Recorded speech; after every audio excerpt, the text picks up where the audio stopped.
புத்திசாலி மருமகளை பற்றி சொல்கிறது தான் இந்த கதை. வணக்கம் அண்ட் வெல்கம் டு மைஃபா தமிழ் ஸ்டோரிஸ். கதைக்குள்ளே போகலாமா? சீனாவில் ஒரு பெரியவர் இருந்தார். அவருக்கு 3 மகன்கள். முதல் 2 மகன்களுக்கும் திருமணமாகி இருந்தது. எப்போதும் வீடு மகிழ்ச்சியாக இருந்தது.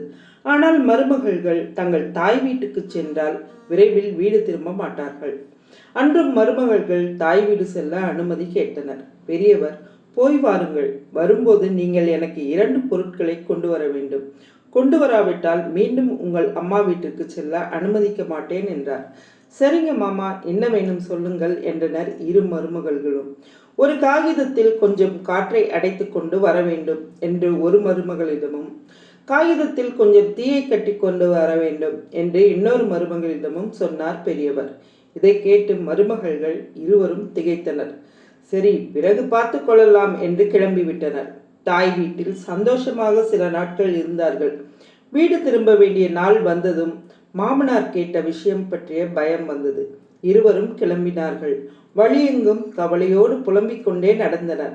அப்போது எருமை மீது சவாரி செய்து கொண்டு வந்த ஒரு இளம்பெண், உங்களுக்கு என்ன பிரச்சனை என்று கேட்டார்.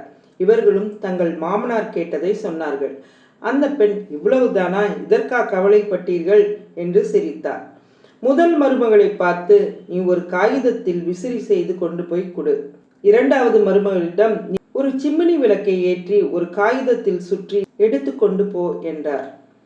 மருமகள்கள் இருவருக்கும் பிரச்சனை தீர்ந்ததில் மகிழ்ச்சி. அந்த பெண்ணுக்கு நன்றி சொல்லிவிட்டு கிளம்பினார்கள்.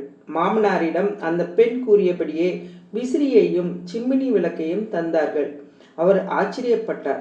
இருவரும் வழியில் சந்தித்த அந்த பெண் பற்றி சொன்னார்கள். இவ்வளவு புத்திசாலியான பெண்ணை என் கடைசி மகனுக்கு மனம் முடிக்கப் போகிறேன் என்றார் பெரியவர். அந்த பெண்ணை தேடி கண்டுபிடிக்க ஆட்களை அனுப்பினார். கண்டுபிடித்து சொன்னதும் சம்பந்தம் பேசினார். திருமணம் இனிதே நடந்து முடிந்தது. வீட்டில் அனைத்தையும் பொறுப்பாக செய்தார் கடைசி மருமகள். பெரியவருக்கு மகிழ்ச்சி. நிறைவான வாழ்க்கை வாழ்ந்தார். தன் வீட்டு வாசலில் இது நிறைவான வீடு என்று ஒரு பலகையை மாட்டி வைத்தார். சில காலம் கழித்து அந்த வழியே சென்ற ஒரு துறவி இந்த பலகையை படித்தார். யார் இது இவ்வளவு திமிராக எழுதி வைத்தது?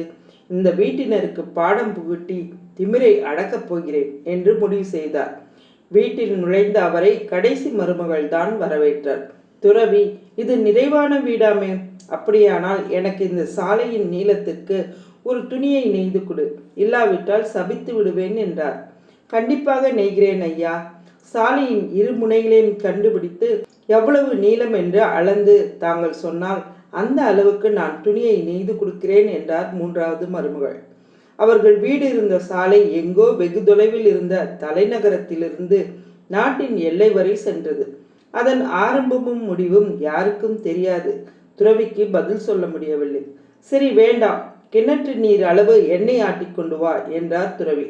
தாங்கள் தயவு செய்து கிணற்றில் எத்தனை ஆழாக்கு நீர் உள்ளது என்று சொன்னால் உடனே அத்தனை ஆழாக்கு எண்ணெயை ஆட்டி தந்து விடுகிறேன் என்றார் 3வது மருமகள் பணிவோடு. துறவிக்கு என்ன சொல்வது என்றே தெரியவில்லை. சில நொடிகள் யோசித்தார். இந்த புத்திசாலி பெண்ணை மடக்குவது எளிதல்ல என்பதை உணர்ந்தார். யோசித்தபடியே பறந்து வந்த ஒரு புறாவை சட்டென்று பிடித்தார். நீ மிகவும் புத்திசாலியாக இருக்கிறாய். இந்த புறாவை நான் பறக்கவிடப் போகிறேனா, இல்லை கூண்டுக்குள் அடைக்கப் போகிறேனா என்று சொல், பார்க்கலாம் என்றார் துறவி. புத்திசாலி மருமகள் துறவியை வணங்கி, நீங்கள் முக்காலமும் அறிந்த ஞானி. வாசலில் நிற்கும் நான் இப்போது உள்ளே செல்ல போகிறேனா, இல்லை தெருவில் இறங்கப் போகிறேனா என்று சொல்லுங்கள். நானும் உங்கள் கேள்விக்கு விடை தருகிறேன் என்றார். துறவி அமைதியாக இருந்தார். துறவியான தங்களுக்கே என் கேள்விக்கு விடை தெரியாத போது அனைத்தும் அறிந்த ஞானியான தங்களது கேள்விக்கு எனக்கு எப்படி விடை தெரியும் என்று கேட்டு மீண்டும் அவரை வணங்கினார் 3வது மருமகள். நீ சொல்வதும் சரிதான், இந்த வீடு நிறைவான வீடுதான் என்று சொல்லிவிட்டு துறவி தனது பயணத்தை தொடர்ந்தார்.